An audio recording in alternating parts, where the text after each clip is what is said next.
Hey guys, welcome back to the channel. Today we're going to be doing the BB Raceway Daily.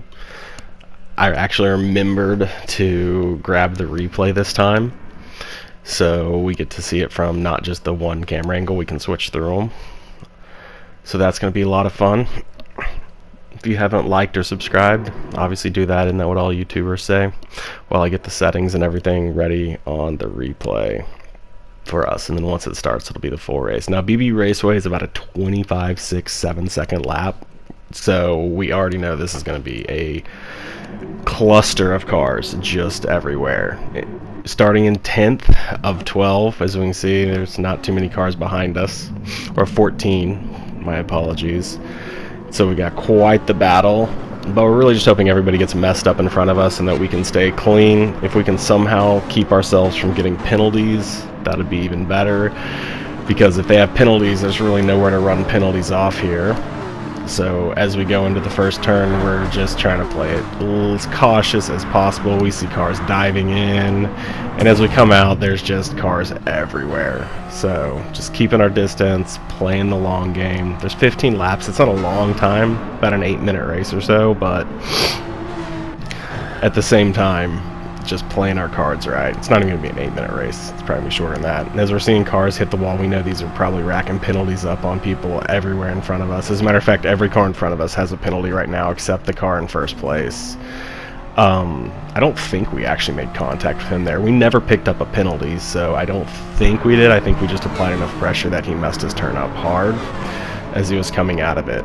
But now, sitting middle of the pack, podium in front of us, the top 3 cars were all Brazilians to start. One of them's already disappeared, so we're looking good to be able to push for a podium. We're behind this fourth place car, and he is just all over the track. Every time on that turn, you'll see him hit that wall. He's got a penalty flashing on him, and it just keeps getting bigger and bigger. By the end of the race, we'll notice that that's a really big penalty. So as we horribly take this turn, we just want to get back in the racing line as fast as possible. We know if we can keep him in sight, we got 5th place up for grabs, but now that the track's kind of opened up and everybody's not all piled on top of each other, taking places back when everyone's running such similar times, the difference between first and last wasn't even a full second. So as everybody's racing at basically the same speeds, we really just want to make sure we hold these people behind us off and just hit clean lines, because his penalty has got to be way higher than anything we've messed with yet. So as long as he's in vision, we should be able to beat him just based on penalties. So 5th place, 10th to 5th isn't too bad. Definitely wanting to watch these people behind me though, because I don't want anyone dive bombing me as I go into the corners, but everyone's playing it safe, playing it clean, trying to kind of just catch back up as a group. Nothing too crazy's been going on yet, but all of a sudden he either is trying to run off penalty time here, which I don't think would have done much there, or just took the turn absolutely horribly. We know he's going to go into the wall as he does every time, but as we try to get on it to get aggressive to pass him, Toyota can get really slick. If you get on it just a hair too soon, you'll spin that thing. So lucky we recovered, didn't lose a position. Probably everyone behind me let off too, seeing me start to spin, because they didn't want to pick up any more penalties if they're already rocking penalties. Usually when there's a Brazilian behind me, I'm pretty worried. Brazilians tend to, in general, my experiences have been that they won't give you your racing line, but props to this guy. He's actually pretty clean on it. He does go for a pass at one point, but there's nothing really wrong with going for passes. He's applying pressure like he should, but he's not doing it dirty. And then he gets up the inside, and I don't really have the angle. Let him by. I can just refollow him and hope for mistakes. He probably racked up a penalty, so I go back by on the inside.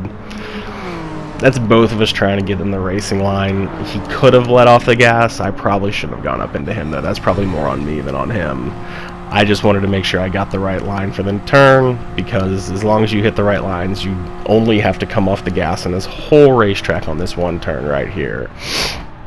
This is the only braking zone in the entire racetrack. Everything else is just full out, never let off the gas, and your car will hold through all the turns. As you can see, I'm just completely on it. As long as you line this up right, you line up perfect for this one, and then this turn's so banking and so wide that you never even have to come off that gas. So with the one braking zone, still looking at his penalty in front of us, we're pretty sure that we've got 5th place pretty much locked up. There's only about just under 6 laps to go. The first part of the field is really starting to get separated out there, so not much that we're going to be able to do other than just probably vie for 5th, but 10th to 5th, moving up 5 places, will definitely probably move up our driver rating, and if we keep this race clean, we'll definitely go into the A sportsmanship rating class, because we are 1 point from the A sportsmanship class. And surprisingly, someone just disappears. Now we're in 5th and fighting for 4th, and there's no tire wear, so I'm not sure why he's so slow through that turn, but it was really hard not to give him a little love tap, but we managed not to.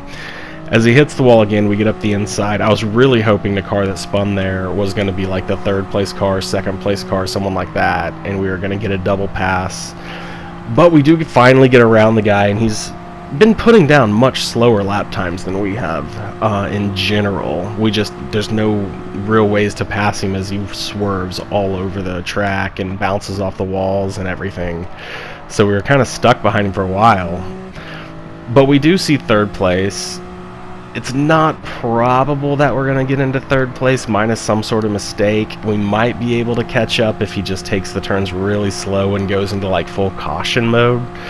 But we're a solid, about 3 seconds behind him right now, 2.5 seconds, and we're just not going to make that up in a handful of laps if he's just hitting his lines. And this is really the only turn that someone should mess up. But then we see the Brazilian go way off the track.